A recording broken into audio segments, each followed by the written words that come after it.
کہ صحیح بخاری میں حدیث ہے انٹرنیشنل نمبر کے مطابق 6474 اور مشکات میں بھی موجود ہے 4812. بخاری میں 6474, مشکات میں 4812. بڑی مشہور حدیث ہے کہ امام کائنات سید الاولین والآخرین شفیع المذنبین رحمت للعالمین سیدنا و مولانا امام اعظم محمد رسول اللہ صلی اللہ علیہ وآلہ وسلم نے ارشاد فرمایا، جو شخص مجھے 2 چیزوں کی گارنٹی دے دے، ضمانت دے دے، نمبر 1 اپنی زبان کی اور نمبر 2 اپنی شرمگاہ کی، تو میں محمد صلی اللہ علیہ وسلم اسے جنت کی ضمانت دیتا. بہت بڑی ضمانت ہے، جنت کی گارنٹی. آپ صلی اللہ علیہ وسلم نے فرمایا مجھ سے لے لو اگر تم اپنی زبان کی اور اپنی شرمگاہ کی حفاظت کرنا. لہذا یہ شرمگاہ کی حفاظت کے پوائنٹ آف ویو سے آج میری باقی ساری ڈیٹیل گفتگو موجود اس حوالے سے انشاءاللہ ریکارڈ ہوگی. ادھر جتنے بھی بھائی موجود ہیں تقریباً 80 کے قریب لوگ اس حق بات کو لوگوں تک پہنچائیں، اور ویڈیو میں تو الحمدللہ ہزاروں لوگوں تک یہ چیزیں پہنچتی ہیں اور انشاءاللہ پہنچیں گی. تو میں ان سے بھی ریکویسٹ کروں گا کہ چونکہ اب یہ تھوڑی سینسٹیو گفتگو ہے، ظاہر ہے کہ سیکس کے اوپر جب بھی ڈسکشن ہوگی تو ایک سینسٹیو ایشو ہوتا ہے، اور میں نے وہ اس کی سینسٹیوٹی کو پریزنٹ کرنے کے لیے یہ ریڈ کلر کا پیچھے بیک گراؤنڈ لگایا تاکہ جب لیکچر سامنے آئے تو مجھے بھی یاد آ جائے کہ یہ سینسٹیو لیکچر ہے. تو اب ظاہر ہے کہ یہ لیکچر ہر مسلمان مرد و عورت کی ضرورت ہے، تو میں اس کانٹیکسٹ میں ریکویسٹ کروں گا کہ اس لیکچر کو جو لوگ ویڈیو کے وساطت سے دیکھیں گے یا بعد میں ریکارڈنگ کے بعد کسی کو دکھانا چاہیں تو اس میں ایک ریکویسٹ یہ ہے کہ فیملی کے ساتھ بیٹھ کے اس ویڈیو کو نہ دیکھیں. لڑکے جو ہیں وہ لڑکوں میں بیٹھ کے دیکھیں، لڑکیاں لڑکیوں میں بیٹھ کے دیکھیں، تاکہ اس حوالے سے کوئی ایشو نہ ہو. بعض اوقات ایسے الفاظ ظاہر ہے وہ مطلب آئیں گے، وہ الفاظ میرے کوئی ذاتی تو نہیں ہے، وہ تو on the behalf of God and his prophet صلی اللہ علیہ وسلم ہم بیان کر رہے ہیں. وہ ساری چیزیں اللہ اور اس کے رسول صلی اللہ علیہ وسلم نے بیان کی ہیں، تو ان کو بیان کرنے میں کوئی حرج نہیں ہے. اور آج آپ کو احادیث کی سینسٹیوٹی سے اندازہ ہوگا کہ یہ کتنا اہم ترین مسئلہ ہے، اور خصوصاً آج کل جبکہ سوشل میڈیا کا فتنہ مسلمانوں کو اپنی لپیٹ میں لے چکا ہے، جو کہ اونلی پریکٹسنگ ریلیجن ہے آن دا فیس آف ارتھ اسلام، ان کو بھی اب اس اعتبار سے مسلمانوں کو بھی اس بے حیائی کے فتنے میں ڈالا جا رہا ہے. تو آج کل تو لوگوں کے پاس کتابیں پڑھنے کا ٹائم نہیں ہے، علماء کی تقریروں کا ٹائم نہیں ہے، ویسے بھی وہ اس قسم کی باتیں بیچارے پبلک کے ڈر سے کرتے بھی نہیں ہیں. تو بہرحال یہ چیزیں ریکارڈنگ میں آئیں گی تو انشاءاللہ ہزاروں لاکھوں لوگوں کے لیے ہدایت کا سبب انشاءاللہ بنے گی. ہم اللہ تعالیٰ سے دعا کرتے ہیں کہ اللہ تعالیٰ حق بات کہنے کی اور اس پہ عمل کرنے کی توفیق عطا فرمائے. بھائیو، یہ جو سورۃ المومنون کی 11 آیات شروع کی آئیں، ان میں 3 آیات، آیت نمبر 5، 6 اور 7 میں جو سیکس کا ڈسپلن ہے اسلام کا، اس کے اوپر ایمفسائز کیا گیا. اعوذ باللہ من الشیطان الرجیم. والذین ہم لفروجہم حافظون. اہل ایمان کی نشانی یہ ہے کہ وہ اپنی شرمگاہوں کی حفاظت کرتے ہیں، اور پھر ساتھ ہی ارشاد فرمایا گیا 2 ایکسیپشنز ہیں. الا علی ازواجہم، سوائے اپنی بیویوں کے، او ما ملکت ایمانہم، یا پھر ان کے ہاتھ کا مال جو کنیزیں ہیں، لونڈیاں ہیں وہ، فإنہم غیر ملومین، تو پھر اس معاملے میں بے شک ان کے اوپر کوئی گرفت نہیں ہے. فمن ابتغى وراء ذلك، اور جو کوئی ان 2 راستوں کے علاوہ کوئی بھی راستہ اختیار کرے گا، کوئی بھی تیسرا راستہ، فأولئک هم العادون، تو ایسے لوگ اللہ کی حدوں سے پھلانگ جانے والے ہیں، اللہ کی حدوں کو توڑنے والے ہیں. وَلِعَوْذُ بِاللَّهِ تَعَالَى. بھائیو، ان آیات سے بالکل واضح ہو گیا کہ اہل ایمان کی شرمگاہوں کا جائز استعمال صرف اپنی بیویوں اور اپنے ہاتھ کا مال لونڈیوں اور کنیزوں کے ساتھ ہے، جو جنگی قیدی ہوتی ہیں، اور وہ بھی سب عورتیں نہیں، ایسی عورتیں کہ جو جنگ میں مسلمانوں کے ساتھ لڑنے کے لیے آئی ہوتی ہیں. اب یہ ایک ڈیٹیل سے الگ ٹاپک ہے، چونکہ یہ ابسلیٹ ہو چکا ہے اس وقت کافی حد تک یہ معاملہ، اس لیے لونڈیوں کے حوالے سے میں آج ڈسکشن نہیں کروں گا اس پہ، تو علیحدہ سے پھر 1.5-2 گھنٹے چاہیے. بہرحال کسی کو شوق ہو تو اس حوالے سے ایکسکلوسیو کام، امت لیول کا کام ایک شخص نے کیا ہے، اور وہ ہے مولانا مودودی رحمہ اللہ، المتوفى 1979 عیسوی. انہوں نے اپنی ینگ ایج میں، جب ان کی عمر صرف 22 سال تھی، میری الحمدللہ اس وقت 39 سال ہونے والی ہے، اور لیونر ایئرز کے اعتبار سے 40 سال ہو چکی ہے. 22 سال جس وقت ان کی عمر تھی انہوں نے کتاب لکھی الجہاد فی الاسلام، جس پہ تقریر ڈاکٹر اقبال نے لگائی تھی، اور انہوں نے کہا کہ یہ شخص مستقبل میں مسلمانوں کو لیڈ کرے گا، اور واقعی لیڈ کیا۔ تو الجہاد فی الاسلام میں انہوں نے جو لونڈیوں کا کنسپٹ ہے، اور اس حوالے سے پوری دنیا میں فتنہ ہمیشہ اٹھایا جاتا ہے، آج کل کچھ ویڈیوز بھی آئی ہیں، مجھے بھی کافی لوگوں نے بھیجی۔ ایک وہ غیر مسلم ہے، اس وقت مرتد ہو چکا ہے، مسلمان تھا 16 سال تک وہ مسلمان رہا، اس کے بعد وہ ارتداد کا شکار ہوا، اور اس نے مسئلہ ہی یہ لونڈیوں والا اٹھایا ہے، حالانکہ وہ بالکل آؤٹ آف کانٹیکسٹ، کچھ چیزیں کچھ اور ہیں، ان کو بگاڑ کے پیش کیا جاتا ہے۔ بہرحال الجہاد فی الاسلام پڑھے، مولانا مودودی کی کتاب۔ اس حوالے سے جو ایران کے اہل تشیع نے فتنہ اٹھایا ہے نکاح متع کا، یا سعودی عرب کے اہل سنت علماء کی طرف سے، اہل حدیث کی طرف سے، یہ میں سعودیہ کے اہل حدیث کی بات کر رہا ہوں، باقیوں انڈیا پاکستان بنگلہ دیش کے اہل حدیث کی بات نہیں کر رہا، انہوں نے نکاح مسیار کے نام سے، آپ نام ہی دیکھیں نکاح مسیار، آسانی والا نکاح، نکاح متع کہتے ہیں نفع اٹھانے والا، تو بالکل انہوں نے بس نام چینج کیا، بلکہ اگر مجھ سے پوچھیں تو نکاح مسیار جو ہے وہ نکاح متع سے بھی بدتر ہے۔ نکاح متع کے اندر تو نکاح کرتے وقت طے کیا جاتا ہے کہ میں تم سے 3 دن کے لیے یا 3 مہینے کے لیے نکاح کر رہا ہوں۔ نکاح مسیار میں مفتی اعظم سعودی عرب جو 66 سال تک رہے، ابن باز رحمہ اللہ، اللہ تعالیٰ ان کی غلطیاں معاف کرے کہ جو اتنا بڑا بلنڈر وہ کر کے گئے، انہوں نے یہ فتویٰ دیا کہ جو سعودیہ کے بچے پڑھنے کے لیے فارن ملکوں میں گئے ہیں تو وہاں جا کے عورتوں کے ساتھ شادیاں کر لیں، لیکن ان کو بتائیں نا کہ کتنے عرصے کے لیے رکھنا ہے، بس یہ کریں گے جتنے عرصے کے لیے تعلیم ہے اپنے ذہن میں سوچ لیں کہ ان کے بعد طلاق دے دیں گے۔ حالانکہ نکاح کا مقصد تو خاندانی ایک نظام کو وجود بخشنا ہے، نہ کہ شہوت کی تسکین ہے، اس کو تو بڑا کنڈیم کیا گیا اسلام کے اندر۔ تو بہرحال انہوں نے کہا کہ جی وہ نکاح متع میں تو طے کیا جاتا ہے، نکاح مسیار میں جو ہے وہ ذہن میں سوچا جاتا ہے، غرض اور دھوکے والا معاملہ کیا جاتا ہے، یہ دونوں قطعاً حرام ہے۔ نکاح متع کسی حد تک موجود تھا، بخاری اور مسلم میں احادیث موجود ہیں، اور بخاری اور مسلم میں ہی مولا علی علیہ السلام سے احادیث موجود ہے کہ قیامت تک کے لیے یہ نبی صلی اللہ علیہ وسلم نے منع فرما دیا۔ تو یہ علماء یہود کا کردار ایسے علماء ادا کرتے ہیں، خواہ اہل سنت میں ہو خواہ اہل تشیع میں، جو اصحاب سبت والا معاملہ ہوا، مچھلیوں کے شکار والا، اس طریقے سے انہوں نے یہ جو ہے نکاح انٹروڈیوس کروائے ہیں۔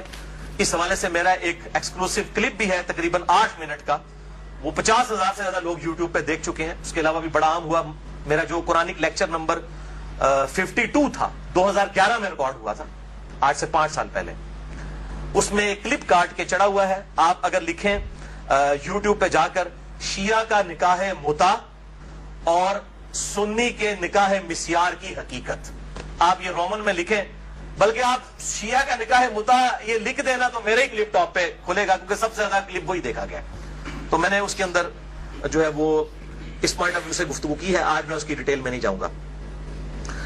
بھائیو، ان 3 آیات کی روشنی میں سورۃ المومنون آیت نمبر 5 سے لے کر 7 تک بالکل اللہ تعالیٰ نے واضح طور پر فرما دیا کہ شرمگاہ کا استعمال ایک مسلمان مرد اور عورت میاں بیوی کے ریلیشن شپ میں یا لونڈیوں والے معاملے میں ہو سکتا ہے، اس کے علاوہ اس کی قطعاً اجازت نہیں، خواہ نکاح متع ہو خواہ نکاح مسیار ہو۔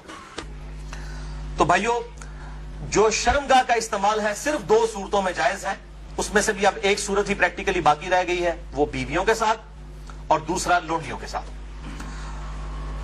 تو اس سے یہ چیز بھی اس کے اندر امپلائڈ ہے کہ اس کے علاوہ جتنی بھی چیزیں ہوں گی شرمگاہ کے استعمال کے پوائنٹ آف ویو سے وہ جائز نہیں ہوں گی، اور اس میں ٹاپ آف دا لسٹ چیز جو ہے وہ یہ مشت زنی والا ایشو ہے، جو نوجوان مردوں کے اندر ایک فتنہ پایا جاتا ہے ہینڈ پریکٹس کا، اس کی بھی حرمت اسی کے اندر امپلائڈ ہے، یعنی کوئی مرد جو ہے وہ اپنے ہاتھ سے منی نکالے اور اپنی شہوت کی تسکین کرے، وَلِعَوْذُ بِاللَّهِ تعالی۔ اور اسی قسم کے ایشوز فیمیلز کے اندر بھی پائے جاتے ہیں، اس کی ڈیٹیل میں جانے کی ضرورت نہیں ہے، اشارتاً بات ہی کافی ہے۔ تو اسی کانٹیکسٹ میں بعض علماء کی طرف سے، آج کل کے کچھ جدید علماء ہیں ان کی طرف سے فتاویٰ اور کچھ بزرگوں کے فتاویٰ پیش کیے جاتے ہیں، وہ سب کے سب بے سند اور فضول قسم کے فتاویٰ ہیں۔ کوئی بھی فتویٰ جو کتاب و سنت کے واضح دلائل کے اگینسٹ ہوگا وہ قطعاً ایکسیپٹیبل نہیں ہوگا، خواہ وہ کسی بڑے سے بڑے امام کا ہو، بڑے سے بڑے فلاسفر کا ہو، بڑے سے بڑے عالم دین کا ہو۔ اور اسلام کا ایک مزاج ہے حیا کے پوائنٹ آف ویو سے، وہ ہر مسلمان کو پتا ہے، اس میں قطعاً کوئی گنجائش نہیں بنتی اس قسم کے کوئی برے فعل کی کہ کوئی شرمگاہ کے ساتھ اس طریقے سے کھیلے. تو یہ جو شرمگاہ والا معاملہ ہے اور مشت زنی والا جو ایشو ہے میرے بھائیوں، یہ نہ صرف حرام ہے یا چلے کوئی احتیاط کے اندر الفاظ استعمال کریں تو مکروہ تحریمی، بلکہ یہ گناہ بھی ہے اور گناہ کبیرہ زنا کی طرف لے جانے والا ہے. اس سے روزہ بھی ٹوٹ جائے گا اور روزے کا کفارہ بھی وہ سخت والا 60 روزوں والا ادا کرنا پڑے گا، اور ظاہر ہے کہ غسل بھی فرض ہوگا، اور کسی نہ کسی درجے میں یہ ہاتھوں اور دل کا زنا بھی ہے وَلِعَوْذُ بِاللَّهِ تعالی. چنانچہ اسی کانٹیکسٹ میں ایک بڑی کریٹیکل حدیث ہے، صحیح بخاری اور صحیح مسلم کی متفق علیہ حدیث ہے. صحیح بخاری میں 6612، صحیح مسلم میں 6754 اور مشکات میں بھی 86 نمبر پہ یہ حدیث موجود ہے کہ آپ صلی اللہ علیہ وسلم نے فرمایا کہ آنکھ کا زنا دیکھنا ہے، کانوں کا زنا سننا ہے، بے حیائی کی باتیں سننا، زبان کا زنا بولنا ہے، فحش گفتگو کرنا، ہاتھوں کا زنا پکڑنا ہے، ٹانگوں کا زنا چل کر جانا ہے، اور نفس تمنا اور آرزو کرتا ہے اور شرمگاہ اس کی تصدیق کر دیتی ہے وَلِعَوْذُ بِاللَّهِ تعالی. تعویل خاص کے اعتبار سے تو یہ زنا کے بارے میں ہے، تعویل عام میں ہینڈ پریکٹس والا جو مشت زنی کا ایشو ہے وہ بھی اسی کے اندر داخل ہے وَلِعَوْذُ بِاللَّهِ تعالی. اب ظاہر ہے کہ اگر اس قسم کی بیماری میں کوئی شخص مبتلا ہے، اس کا علاج کیا ہے؟ توبہ کرے اور اللہ کی طرف رجوع لائے. اور اللہ تعالیٰ نے اس حوالے سے ایک نیچرل پروسیس بھی رکھا ہوا ہے، یعنی مردوں کے لیے خصوصاً احتلام کا، نائٹ فال کا ایشو ہے کہ جو ایکسیسو اس طرح کی جو انسان کے جسم کے اندر مادے بنتے ہیں وہ آٹومیٹکلی ایک فزیکل فینومینا آف نیچر کے تحت نکل جاتے ہیں. بہرحال اپنی شہوت کو کنٹرول کرنے کے لیے آپ صلی اللہ علیہ وسلم نے علاج تجویز فرمایا، سب سے بڑا علاج، اور وہ ہے نکاح. اور اگر نکاح نہ ہو تو پھر کیا علاج؟ اگر آج کل کے فلاسفرز اور ان جو سو کالڈ بزرگوں کے فتوے مانے جائیں تو وہ تو کہتے ہیں کہ جی آپ نعوذ باللہ جو ہے وہ مستزنی کر لیں، یہ علاج ہے. نبی صلی اللہ علیہ وسلم نے یہ علاج تجویز نہیں فرمایا. صحیح بخاری اور صحیح مسلم کی متفق علیہ حدیث ہے، بخاری میں 5066 اور مسلم میں 3398 اور مشکات میں بھی موجود ہے 3080 نمبر. آپ صلی اللہ علیہ وسلم نے فرمایا اے نوجوانوں کے گروہ، تم میں سے جس کے پاس استطاعت ہے وہ نکاح کرے، یعنی جو فائنینشلی سپورٹ کر سکتا ہے، جس کے پاس اتنا خرچہ ہے کہ معاملات کو لے کر چل سکتا ہے. یہ فائنینشلی میں کیوں کر رہا ہوں؟ وہ حدیث کے الفاظ اس کی حفاظت کر رہے ہیں. اگر کوئی شخص استطاعت نہ رکھتا ہو، اسی حدیث میں آتا ہے آپ صلی اللہ علیہ وسلم نے فرمایا، تو اس شخص کو چاہیے کہ وہ روزے رکھے. یہ روزے رکھنا اس کی شہوت کو ٹھنڈا کر دیں گے. اور اسی حدیث میں الفاظ ہیں کہ آپ صلی اللہ علیہ وسلم نے فرمایا اگر تمہیں استطاعت ہو تو شادی کرو، نکاح کر لو. شادی کرنا نگاہوں کو نیچا کرتا ہے اور شرمگاہوں کی حفاظت کا ذریعہ ہے. اور جو شادی کی استطاعت نہ رکھے یعنی فائنینشلی، یہ تو نہیں ہے کہ وہ نہ مرد ہے، نہ مرد ہوتا تو آپ صلی اللہ علیہ وسلم نکاح کا تو نہ کہہ رہے ہوتے. جو شادی کی استطاعت نہ رکھے وہ روزے رکھ لے. تو یہ بالکل کلیئر کٹ ہو گیا کہ صرف روزے رکھ کر اس حوالے سے شہوت کو کنٹرول کیا جائے گا اور کوئی سورس نہیں ہے. اور بھائیو، سوشل میڈیا کے اعتبار سے جو آج کل فتنہ اٹھا ہے، یعنی کمیونیکیشن گیپ ختم ہو چکا ہے فیس بک، یوٹیوب کے ذریعے. یعنی پہلے زمانوں کے اندر تو اگر کوئی لڑکی لڑکا آپس میں کسی اعتبار سے رابطہ بھی کرنا چاہتے تھے تو کوئی رابطے موجود نہیں ہوتے تھے. لیکن سوشل میڈیا اتنا بڑا فتنہ ہے کہ کوئی غیر محرم مرد و عورت آپس میں رابطہ کر سکتے ہیں. اور میں اس پہ کہتا ہوں یہ اتنا بڑا فتنہ ہے کہ اس فتنے سے صحابہ کرام علیہم رضوان کو بھی نہیں گزرنا پڑا. ان پر قتال کی شکل کا فتنہ آیا. یہ فتنہ پنجابی والا نہیں ہے، یہ عربی والا ہے، آزمائش. لیکن بے حیائی کا جو طوفان بدتمیزی ہے، بلکہ صحیح سنامی جو ہے، اس کا عشر عشیر بھی صحابہ کے دور میں نہیں تھا. کیا اس دور کے اندر صحابہ باہر نکلتے ہوں گے تو 20 فٹ بائی 50 فٹ کی موبائل کمپنیوں کے اشتہارات لگے ہوتے تھے بے پردہ عورتوں کے؟ اور یہ سوشل میڈیا اور ٹی وی، اس کے جہاں پہ پازیٹیو یوز ہے، یہ نیگیٹو یوز والا جو معاملہ اس زمانے میں تو نہیں تھا. تو اس اعتبار سے غض بصر بہت ضروری ہے نکاحوں کی حفاظت کرنا. تو آپ صلی اللہ علیہ وسلم نے غض بصر کے لیے، نگاہوں کی حفاظت کے لیے، شہوت کو کنٹرول کرنے کے لیے نکاح تجویز فرمایا یا پھر روزے. اور میں ایک اور علاج تجویز کر دیتا ہوں اس حوالے سے، پھکی والا علاج اجتہاداً. کیونکہ مجھے اکثر لوگ پوچھتے ہیں، کہتے ہیں نہیں روزے تو رکھے نہیں جاتے جی، مشکل ہے، گرمی اتنی ہے، وہ اسی لیے تو بتائے گئے ہیں. تو میں ان کو پھر ایک علاج تجویز کرتا ہوں، اینٹی وینم. کوبرا سانپ کاٹ جائے تو اس کے وینم کا علاج اینٹی وینم سے ہوتا ہے، جو کوبرے کے زہر سے تیار ہوتا ہے. پھکی والا الزامی فلسفیکل آنسر. میں کہتا ہوں میرے بھائی مجھے کئی بار فون کرتے ہیں تو پھر میں ان کے ساتھ سیدھا ہو جاتا ہوں، پہلے تو ایک دم ان کے ہوش اڑ جاتے ہیں کہ یہ کیا کہہ رہا ہے، کہ جی بڑی کوشش کی ہے لیکن یہ بری عادت چھوٹتی نہیں ہے. میں کہتا ہوں جی بہت آسان طریقہ ہے میرے بھائی، روزانہ آپ نے 1 منٹ کے لیے صرف موم بتی کے اوپر نا، اس کے شعلے کے اوپر آپ نے ہاتھ ایسے رکھنا ہے 1 منٹ کے لیے. تو میں نے کہا انشاءاللہ آپ کی عادت چھوٹ جائے گی. کہتے ہیں یہ 1 منٹ کون رکھ سکتا ہے؟ تو میں نے کہا میرے بھائی 1 منٹ آپ اس کی پریکٹس نہیں کر رہے تو آپ نے تو انشاءاللہ تعالیٰ اس گناہ کی وجہ سے جلنا ہے جا کے دوزخ میں. تو آج سے پریکٹس شروع کریں. اور بخاری و مسلم کی حدیث ہے کہ جو آخرت کی آگ ہے وہ دنیا کی آگ سے 70 گنا زیادہ تیز ہے. اس میں تو تلا جائے گا. یا تو ہم صرف آپ کو مشورہ دے رہے ہیں کہ آپ موم بتی کے فلیم کے اوپر صرف ہاتھ رکھ کے 1 منٹ کی پریکٹس تو شروع کریں نا. تو کہتے ہیں نا جناب آگے دیکھی جائے گی جا کے. تو اللہم اجرنا من النار. تو یہ پریکٹس کرنی شروع کریں تو انشاءاللہ تعالیٰ خود بخود صبر نصیب ہو جائے گا. اسی حوالے سے غض بصر جو ہے، نگاہوں کو نیچا کرنا، اور پردے کے حوالے سے میری ایکسکلوسیو گفتگو ہے. یہ جو ویلنٹائن ڈے کا بھی فتنہ اٹھا ہوا ہے، اس پوائنٹ آف ویو سے مسئلہ نمبر ہے 106. کالج اور یونیورسٹیز کے لڑکوں اور لڑکیوں کی ڈیٹس پہ ملاقاتیں اور پردہ اور بے حیائی سے متعلق صحیح احکام و مسائل اہل سنت پاک .com پہ، جسے شوق ہو تو وہ دیکھ سکتا ہے.